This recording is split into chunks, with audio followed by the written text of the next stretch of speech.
Sleepy eyes Chuck Todd. He's a sleeping son of a bitch. CNN, fake as hell, CNN. The worst.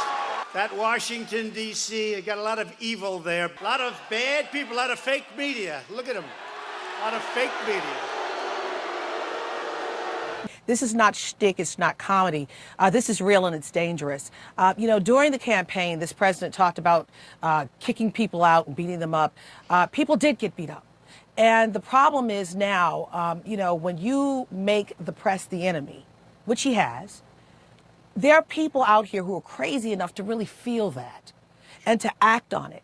And, some of my dear colleagues who are going to some of these rallies, some of these rallies have been so tense, they've been fearful for their safety at times. All the president has to say is act on it, and people will turn. This is someone who has the power of life and death in his tongue and in his pen, and also the fact that people will turn on the press in a moment's notice. So this is not shtick. This is real for us. And we are covered by the founding fathers, these white men who covered all of us, not knowing that there would be social media or people like us covering the White House. So this is a dangerous game, and this president vowed to uphold the Constitution, and the free press is part of that. And he's going against his vow when he was inaugurated.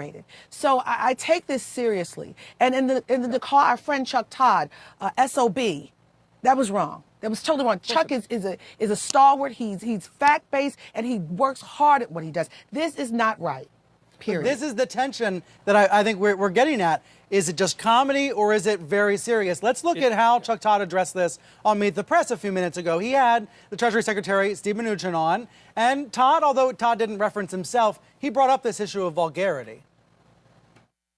Many people, including myself, raise their kids to respect the office of the presidency and the President of the United States.